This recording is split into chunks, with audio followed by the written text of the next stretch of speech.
قال الله تبارك وتعالى في القرآن المجيد والفرقان الحميد بلسان النبي الكريم الأمين القسيم الجسيم النعيم الرؤوف الرحيم إن الدين عند الله الإسلام صدق الله مولانا العظيم وبلغنا رسوله النبي الكريم الأمين قال الله تبارك وتعالى في شان حبيبه صلى الله عليه وسلم إن الله وملائكته يصلون على النبي يا أيها الذين آمنوا صلوا عليه وسلموا تسليما سب مل کے پڑھیں الصلاة والسلام عليك يا سيدي يا رسول الله وعلى آلك وأصحابك يا سيدي يا حبيب الله الصلاة والسلام عليك يا سيدي يا نور الله وعلى آلك وأصحابك يا سيدي يا نبي الله مولاي صل وسلم دائما أبدا على حبيبك خير الخلق كلهم محمد سيد الكونين والثقلين والفريقين من عرب ومن عجم هو الحبيب الذي ترجى شفاعته لكل هول من الأهوال مقتحم يا رب بالمصطفى بلغ مقاصدنا واغفر لنا ما مضى يا واسع الكرم بلغ العلا بكماله كشف الدجى بجماله حسنت جميع خصاله صلوا عليه وآله يا صاحب الجمال ويا سيد البشر من وجهك المنير لقد نور القمر لا يمكن الثناء كما كان حقه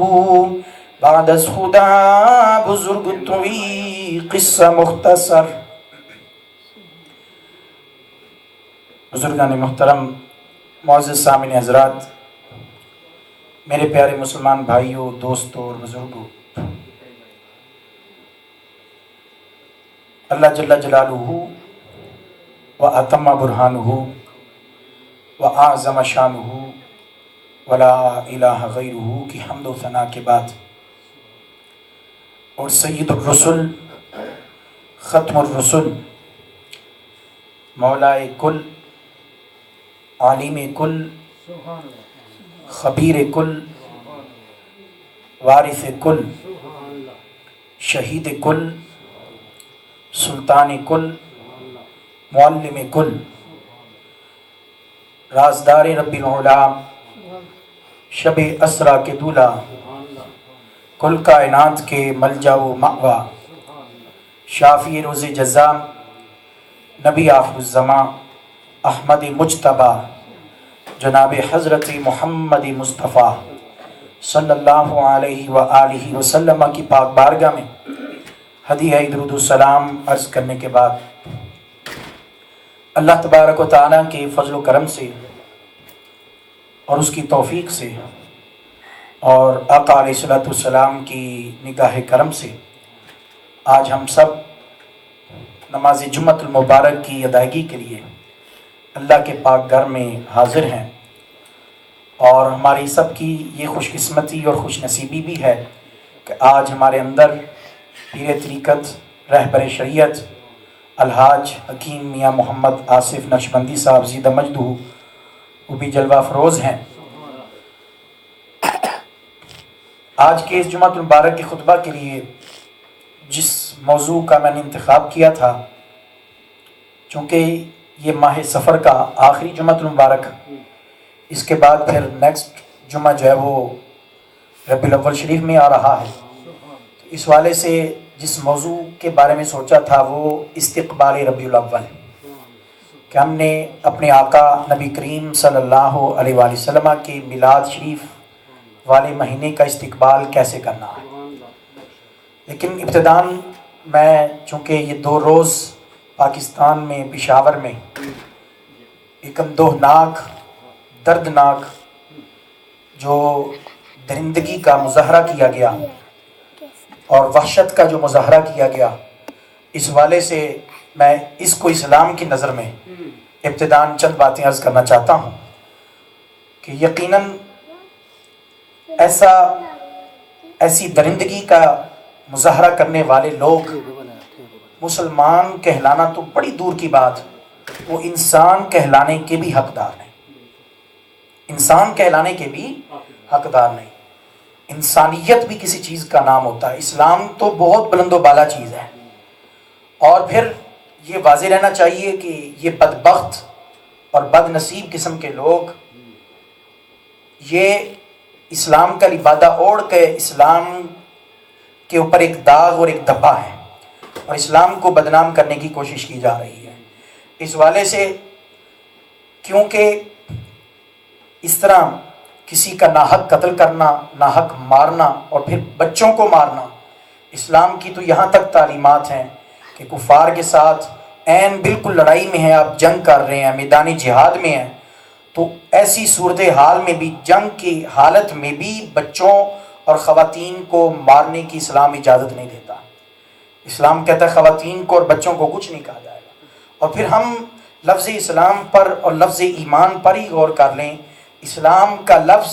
سلامتی سے بنا ہے اور ایمان کا لفظ امن سے بنا ہے۔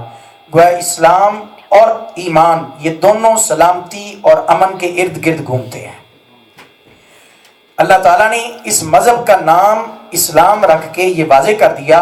کہ اس کی جتنی تعلیمات ہیں، جملہ تعلیمات، وہ ساری کی ساری سلامتی پر، امن پسندی پر دلالت کرتی ہیں۔ اللہ تبارک و تعالیٰ نے قرآن مجید کے اندر ارشاد فرمایا ان الدین عند اللہ الاسلام، فرمایا کہ یہ جو دین ہے، یہ مذہب ہے، فرمایا یہ سراسر اللہ کے نزدیک سلامتی والا دین ہے۔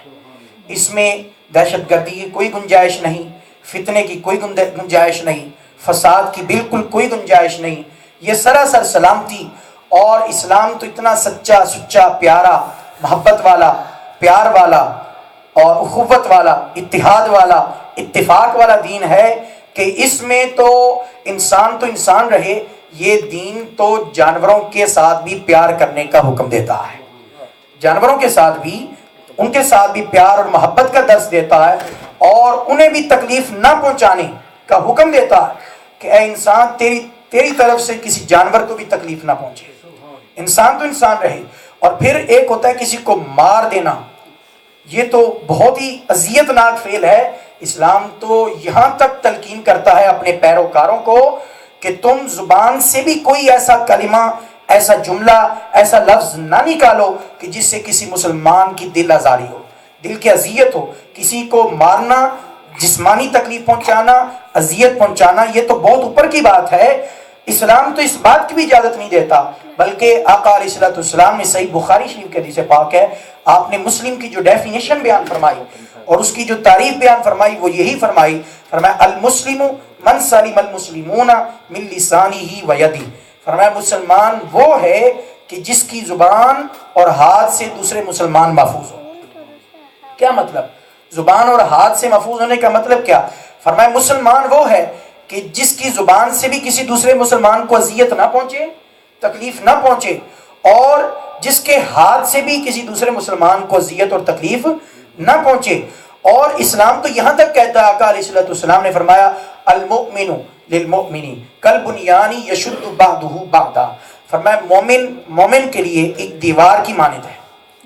ایک دیوار کی مانند ہے، فرمایا یشد بعضہ بعضا، فرمایا جس طرح اس دیوار کی ایک اینٹ دوسری اینٹ کو مضبوط کرتی ہے، دوسری تیسری کو مضبوط کرتی ہے، تیسری چوتھی اینٹ کو مضبوط کرتی ہے، اسی طرح جو اسلام کے سانچے میں آ جاتے ہیں، اسلام کے سائے میں آ جاتے ہیں، وہ ایک دیوار کی مانند ہے، وہ ایک دوسرے کو پاور دیتے ہیں، مضبوط کرتے ہیں، نہ کہ ایک دوسرے کو کمزور کرتے ہیں، نہ کہ ایک دوسرے کا گلا کاٹتے ہیں، نہ کہ ایک دوسرے کے خون کو پیتے ہیں۔ اسلام میں کہ ایک دوسرے کے خون کو پینا، ایک دوسرے کے گلے کو کاٹنا، مارنا، اسلام اس کی ہرگز اجازت نہیں دیتا، بلکہ اس کی سخت سزائیں ذکر کی۔ اللہ تعالیٰ نے قرآن مجید کے اندر ارشاد فرمایا وَمَن يَقْتُلْ مُؤْمِنًا مُتَعَمِّدًا فَجَزَاؤُهُ جَهَنَّمُ خَالِدًا فِيهَا وَغَضِبَ اللَّهُ عَلَيْهِ وَلَعَنَهُ وَأَعَدَّ لَهُ عَذَابًا عَظِيمًا۔ فرمایا جو کسی مومن کو جان بوجھ کر مارے،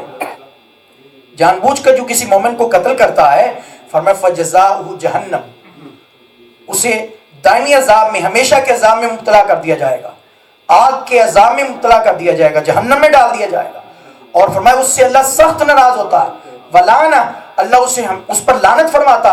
اور اس کو ہمیشہ کے لیے اپنی رحمت سے محروم کر دیا جاتا، وہ بدبخت انسان ہے۔ اور پھر فرمایا وَأَعَدَّ لَهُ عَذَابًا عَظِيمًا، اور اس کے لیے اللہ تعالیٰ نے بہت بڑا عذاب تیار کر رکھا۔ یہ میں اور آپ نہیں کہہ رہے کہ بہت بڑا عذاب، اللہ تعالیٰ فرما رہا ہے جو کسی کو قتل کرتا ہے، مارتا ہے، تو درندگی کا مظاہرہ کرتا ہے، وحشت کا مظاہرہ کرتا ہے، ناحق انسان کا قتل کرتا ہے، فرمایا اللہ تعالیٰ نے اس کے لیے بہت بڑا عذاب، اعد لہ عذابا عظیما، اللہ تعالیٰ نے اس کے لیے بہت بڑا عذاب تیار کر رکھا ہے۔ تو یعنی اس کے لیے سخت ترین سزا ہے، اذیت ناک سزا ہے جو کسی کا ناحق قتل کرتا ہے۔ اور پھر اس میں صرف مسلمان کی بات نہیں، پوری انسانیت کی بات ہے، کسی انسان کا بھی قتل کرنا جائز نہیں ہے قرآن کی روح سے۔ ہمارا قرآن، ہمارا اسلام، ہمارا دین یہ کہتا ہے کہ من قتل نفسا بغیر نفس او فساد فی الارض فکأنما قتل الناس جمیعا۔ اندازہ کریں کہ اسلام کے نزدیک ایک انسان کی کتنی اہمیت ہے، کتنی وقت ہے۔ اسلام کہتا ہے کہ جس کسی نے، یہاں یہ نہیں کہا گیا کہ مسلمان، نفس کا ذکر کیا گیا، کوئی بھی انسان جو کسی انسان کو بغیر کسی وجہ کے قتل کرتا ہے، مارتا ہے، فرمایا ایک انسان کی قدر و قیمت کیا ہے؟ فرمایا جس نے ایک انسان کو مارا فَكَأَنَّمَا قَتَلَ النَّاسَ جَمِيعًا، گویا اس نے پوری انسانیت کو قتل کیا، اس نے پوری انسانیت کو قتل کیا۔ گویا ایک انسان کے قتل کو شریعت کی نظر میں پوری انسانیت کے قتل کے مترادف قرار دیا جا رہا۔ اور فرمایا وَمَنْ أَحْيَاهَا فَكَأَنَّمَا أَحْيَا النَّاسَ جَمِيعًا، فرمایا جس نے ایک جان کو باقی رکھا اور قتل کرنے سے باز آ گیا، گویا اس نے پوری انسانیت کو زندگی دی ہے۔ تو گویا ایک جان کا قتل یہ پوری انسانیت کا قتل ہے، پوری۔ اسی لیے جو پشاور میں ہوا یہ انتہائی دردناک، المناک، اذیتناک، اس سے دنیا کے کسی بھی کونے میں صرف مسلمانوں کے دل پریشان نہیں ہوئے، بے سکون نہیں ہوئے، انسانوں کے دل جو دوسرے مذاہب کے تھے انہوں نے بھی اس کی اذیت کو محسوس کیا، تکلیف کو محسوس کیا، کیونکہ یہ ایک غیر انسانی فعل تھا۔ قرآن پاک میں ایسے فعل کو سرانجام دینے والے اللہ تعالیٰ، انسان، میں نے شروع میں عرض کیا کہ وہ مسلمان کہلانا تو بڑی دور کی بات ہے، وہ انسان کہلانے کا حقدار بھی نہیں، اور قرآن تو یہاں تک کہتا ہے انسان بھی بڑی دور کی بات ہے، وہ جانور کہلانے کے بھی حقدار نہیں۔ قرآن کہتا ہے اولئک کالانعام بل ہم اضل، ایسے لوگ تو جانوروں سے بھی بدتر، جانوروں سے بھی گئے گزرے ہیں، کہ جن کے دلوں میں انسان کی قدر نہیں، قیمت نہیں، انسانیت کی۔ تو گویا ایک آقا علیہ السلام، خانہ کعبہ ہمارے لیے کتنا معزز ہے، خانہ کعبہ بیت اللہ شریف کتنا معزز ہے، ہم اس کی طرف منہ کر کے نماز پڑھتے ہیں اور کتنا رسپیکٹ فل ہے وہ ہمارے لیے، لیکن آقا علیہ السلام نے فرمایا ایک مسلمان کی عزت خانہ کعبہ کی عزت سے بھی بڑھ کر ہے۔ اللہ کی قسم، ایک مسلمان کی حرمت، ایک مسلمان کی عزت خانہ کعبہ کی عزت سے بھی بڑھ کر ہے۔ یعنی جو خانہ کعبہ کا طواف کرے، اس کی طرف منہ کر کے نماز بھی پڑھے، لیکن اس کے دل میں احترام انسانیت نہیں، احترام مسلمان نہیں، تو فرمایا وہ انسان خود انسان کہلانے کے بھی حقدار نہیں، وہ کیسا کا انسان ہوا۔ تو اس والے سے یاد رکھیں، اسلام ہمیں انسانوں کے ساتھ پیار کرنے کا، محبت کرنے کا اور بھائی چارے کا درس دیتا ہے، اور دوسروں کے حقوق ادا کرنے کا حکم دیتا ہے۔ اسلام یہ کہتا ہے کہ تمہارے اوپر لازمی ہے دوسروں کی جان کی حفاظت کرنا، مال کی حفاظت کرنا، آبرو کی حفاظت کرنا، عزت کی حفاظت کرنا۔ اسلام ہرگز اجازت نہیں دیتا کہ تم کسی کو مارو، قتل کرو اور کسی کو اذیت پہنچاؤ، تکلیف پہنچاؤ، حتیٰ کہ اسلام تو زبان کے ساتھ بھی اذیت پہنچانے کی جو ہے وہ اجازت نہیں دیتا۔ اسلام، لفظ اسلام پر غور کر لیں، لفظ اسلام سلامتی سے بنا ہے، جو نیرہ ہی سلامتی کا دین ہے، بقا کا دین ہے اور امن اور آشتی کا دین ہے۔ اور